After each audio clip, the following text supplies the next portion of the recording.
Breaking news చూస్తున్నాం. Online betting apps promotion కేసులో నటుడు ప్రకాష్ రాజ్ను సుమారు 4 గంటలుగా విచారిస్తుంది ఈడీ.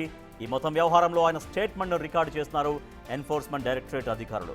దుబాయ్కి చెందిన బెట్టింగ్ యాప్స్ నుంచి ట్రాన్సాక్షన్ జరిగినట్లుగా ఈడీ అధికారులు గుర్తించారు.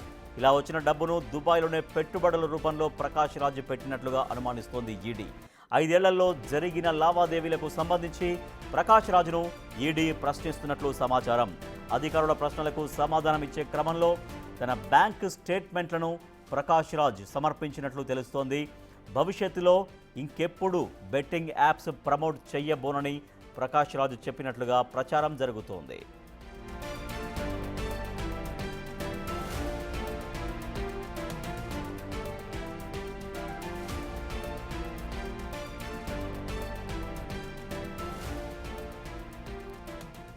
బెట్టింగ్ యాప్స్ ప్రమోషన్ కేసులో ఈడీ అధికారులు ప్రకాష్ రాజ్ను విచారిస్తున్నారు.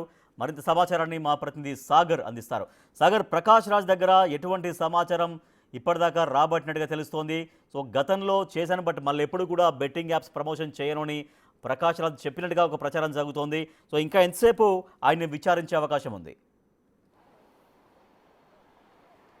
రాజేష్, బెట్టింగ్ యాప్ కేసులో ఈడీ సుదీర్ఘంగా 4 గంటలుగా సినీ నటుడు ప్రకాష్ రాజ్ను విచారిస్తుంది. ప్రధానంగా బెట్టింగ్ యాప్ ప్రమోట్ చేసిన సమయంలో ఆర్థిక లావాదేవీలపైన ఇటు ఈడీ ఫోకస్ పెంచింది. అయితే దుబాయ్ కేంద్రంగా సాగే జంగిల్ యాప్ అనే బెట్టింగ్ యాప్కి ప్రకాష్ రాజ్ ప్రమోట్ చేసినట్లుగా కూడా గుర్తించింది. దానికి గాను ఎంత ఆర్థికపరమైనటువంటి లావాదేవీలు జరిగాయని కూడా తన బ్యాంక్ స్టేట్మెంట్ కూడా ప్రకాష్ రాజ్ ఈడీకి అందించినట్లుగా కూడా తెలుస్తుంది. అయితే దుబాయ్ కేంద్రంగా సాగే ఈ బెట్టింగ్ యాప్స్ వ్యవహారంలో ఎంత ఆర్థికమైన లావాదేవీలు, ఎందుకంటే అనధికారికంగా కొంత లావాదేవీలు చేసినట్లుగా కూడా గుర్తించి అధికారికంగా ఎంత లావాదేవీలు చేశారు, అనధికారికంగా ఎంత లావాదేవీలు చేశారన్న అంశాలను కూడా ఆరా తీస్తున్నారు. ఎందుకంటే సినీ సెలబ్రిటీలు బెట్టింగ్ యాప్స్ ప్రమోట్ చేసి దుబాయ్ కేంద్రంగా వచ్చే డబ్బును అక్కడే పెట్టుబడులుగా పెట్టినట్లుగా కూడా ఈడీ ప్రాథమికంగా అనుమానిస్తుంది. అందులో భాగంగానే ప్రకాష్ రాజ్కి సంబంధించినటువంటి 2016 నుంచి ఆయన బెట్టింగ్ యాప్ని ప్రమోట్ చేసినట్లుగా కూడా గుర్తించింది. ఆ 5 సంవత్సరాలు జంగిల్ రమ్మీ అనే యాప్కి 5 సంవత్సరాలు ప్రమోట్ చేసిన నేపథ్యంలో ఆ 5 ఏళ్ళు ఎంత లావాదేవీలు చేశారన్న దానిపైన కూడా ఈడీ కొంత వివరాలు సేకరించినట్లుగా కూడా తెలుస్తుంది. తన బ్యాంక్ స్టేట్మెంట్ కూడా ఆయన సబ్మిట్ చేశారు. అయితే జంగిల్ రమ్మీ యాప్ని గతంలోనే ప్రమోట్ చేశాను, మళ్ళీ ఈ బెట్టింగ్ యాప్ జోలికి తాను రాలేనంటూ కూడా గతంలో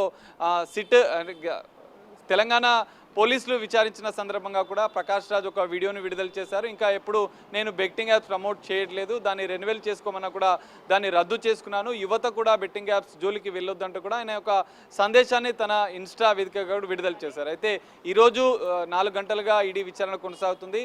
ఆర్థిక లావాదేవీలు బ్యాంక్ స్టేట్మెంట్లో జరిగాయా, లేదంటే హవాలా ద్వారా దుబాయ్ కేంద్రంగానే పెట్టుబడులు పెట్టారా అన్న కీలక అంశం మీదనే ఈరోజు ప్రకాష్ రాజ్ని విచారిస్తున్నట్లుగా కూడా తెలుస్తుంది. తన న్యాయవాది ద్వారా విచారణకు హాజరైన ప్రకాష్ రాజ్ తన బ్యాంక్ స్టేట్మెంట్ ఇచ్చిన నేపథ్యంలో ఆ 5 ఏళ్ళు ఎంత లావాదేవీలు చేశారు, అదొక్క బెట్టింగ్ యాప్తోనే మీకు కాంట్రాక్ట్ ఉందా, ఇంకా ఇతర కంపెనీలకు సంబంధించినటువంటి లావాదేవీలు ఏమైనా చేశారా అన్న కోణంలో కూడా ఇటు ఈడీ విచారిస్తుంది. ఈరోజు సాయంత్రం వరకు కూడా ప్రకాష్ రాజ్ను విచారించనుంది. ఒకవేళ కీలక ఆధారాలు గతంలో బెట్టింగ్ యాప్స్ ప్రమోషన్ చేసినప్పుడు వచ్చినటువంటి అమౌంట్ ఏదైతే ఉందో దాన్ని మొత్తం దుబాయ్లోనే పెట్టుబడులు పెట్టాడు ప్రకాష్ రాజ్ అనేది అధికారులు నిర్ధారించారా, లేకపోతే ఆయన చెప్పారా? దుబాయ్లో ఆయన వచ్చినటువంటి అమౌంట్ అంతా అక్కడ కూడా ఇన్వెస్ట్మెంట్ చేశారనేది కూడా ఒక చర్చ అయితే ఉంది. మరి ఆయన కన్ఫర్మ్ చేశారా, అధికారులు తెలుసుకున్నారా? కీలకంగా ఈ అంశం మీదనే ఈడీ విచారణ కొనసాగుతుంది. ఎందుకంటే జంగిల్ రమ్మీ అనే సంస్థ దుబాయ్ కేంద్రంగా తన కార్యకలాపాలు కొనసాగిస్తుంది. దానికి ప్రమోట్ చేసిన సెలబ్రిటీలకు కూడా వారి అకౌంట్లకు లేదంటే బినామీ అకౌంట్లకు కూడా కొంత లావాదేవీలు పంపించినట్లుగా కూడా ఈడీ ప్రాథమికంగా గుర్తించింది. దాని కన్ఫర్మేషన్ కేసుమే ఈరోజు విచారిస్తుంది. 4 గంటలుగా విచారణ కొనసాగుతున్న నేపథ్యంలో మరి ప్రకాష్ రాజ్ 5 ఏళ్ల బ్యాంక్ స్టేట్మెంట్లో జంగిల్ రమ్మీకి సంబంధించిన సంస్థ నుంచి అకౌంట్ నుంచి డబ్బులు నగదు బదిలీ అయ్యాయా, లేదంటే ఇతర కంపెనీలకు బదిలీ చేశారా అన్న అంశంపైన ఈడీ విచారిస్తుంది. సో దుబాయ్ నుంచి ప్రకాష్ రాజ్ సంబంధించినటువంటి సంస్థలకే కావచ్చు, ప్రకాష్ రాజ్ వ్యక్తిగత అకౌంట్కి జంగిల్ రమ్మీ అనే అకౌంట్ నుంచి డబ్బులు వచ్చాయా ప్రమోట్ చేసినందుకు, లేదంటే ఇతర కంపెనీలకు దుబాయ్లోనే ఇంకా ఇతర బినామీ కంపెనీలకు ట్రాన్స్ఫర్గా చేసి అక్కడే పెట్టుబడులు పెట్టారా అన్న అంశాల మీదనే విచారణ కొనసాగుతుంది. సాయంత్రం వరకు కూడా విచారణ పూర్తయిన తర్వాత కూడా దీనికి సంబంధించిన ఒక క్లారిటీ వచ్చే అవకాశం అయితే కనిపిస్తుంది. Rajesh, right, thank you Sagar. Cine నటుడు ప్రకాష్ రాజ్ విచారణ కొనసాగుతోంది. 4 గంటలుగా ఈడీ అధికారులు పైన ప్రశ్నల వర్షం కురిపిస్తున్నారు. బెట్టింగ్ యాప్స్ ప్రమోషన్ కేసులను విచారిస్తున్నారు. సో గతంలో బెట్టింగ్స్ ప్రమోట్ చేశాను, బట్ ఇక భవిష్యత్తులో అటువంటి ప్రమోషన్ల జోలికి వెళ్ళను అంటూ ప్రకాష్ రాజ్ మళ్ళొకసారి ఈడీ అధికారులకు చెప్పినట్టుగా సమాచారం తెలుస్తోంది.